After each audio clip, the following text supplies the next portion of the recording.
I'm here now with Sylvester Stallone. You're listening to that theme music that we all know and love so much.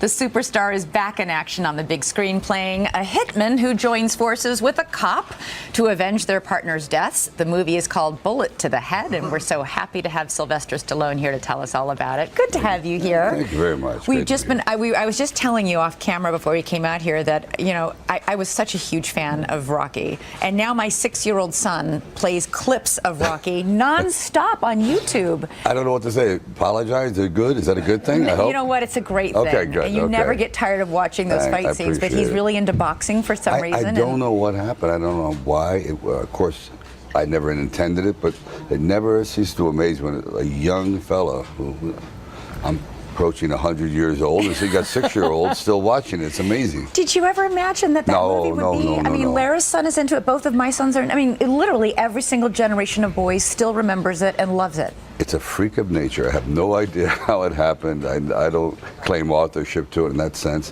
It's just one of those minor miracles in my life. And so now you've got a new movie out. It's actually based on another a book called Bullet. Yeah. Why did you pick this one? Because I wanted to do a graphic novel. I wanted to do something that's a little bit beyond the realm of realism, but still in kind of like my wheelhouse. I wanted to do a buddy film, but it's really not a buddy film. I hate this guy. He hates me. Therefore, you call it anti-buddy film. And Walter Hill, who's a great director, and he was the key to. I wanted to work with these people while they're still in their creative state. You had said you wanted to work with Walter Hill in the movie 48 Hours, but you passed on that role. I did, because I was dumb. I passed on a lot of things. I mean, Jesus. Which things do you wish you had now, looking back, taken that you passed on? Well, I think I should have Coming Home. Let me see. Chasing the... I did Rhinestone, and then there was Chasing Some Stone. It was Chasing the Some Stone with Michael Douglas. Romancing the Stone. Romancing the Stone. I took the wrong stone. So there's a lot of things. Witness. So I said, no, let me do Stop on My Mom will shoot, so I can just, things like that.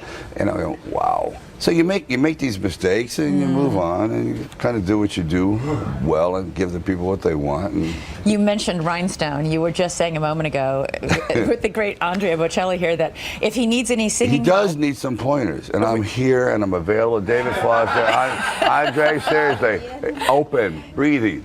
Right, you heard me in Rhinestone. Last night I went out honky tonk. See what I mean? Whoa! Can you do that?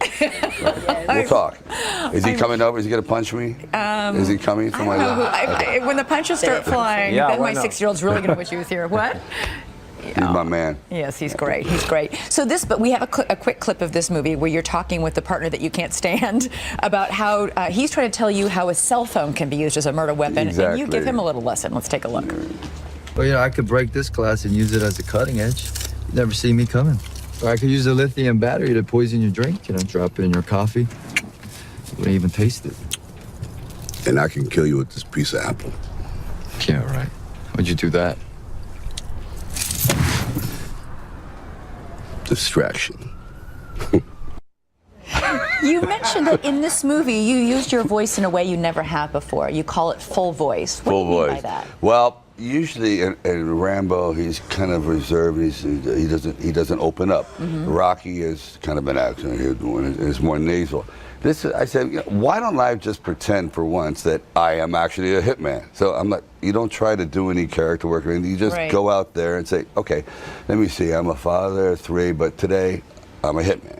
But I have the same personality. See what I mean? And so it was kind of interesting. Where a lot of times it's more interesting to try to be someone else. And you go, well, it's not me, it's someone else. It was a bad performance, but actually I'm a good guy. It was a bad character. This time I said, no, let me just try to be me.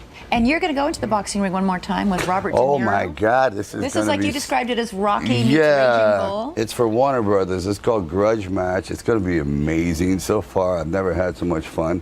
And he and I get in the ring and we get it on. Now people go, well, wait a minute, aren't they approaching the century mark? I said, yes, we are. We're a little bit younger than the Constitution, but most guys when they fight, the combined average age like 41. We're like 135, but we're just kids with arthritis. We really are. We're ready to go for it. Trust me, my sons would love to be extras on that set. Yeah, get out there and give it to you. Sylvester I can't believe Stallone. it. Thank you. It's so great to have you it's here great this to be morning. back. Bullet to the Head opens nationwide on Friday. Thanks. Good A to love see you. story. A love story. I love you, my bullet.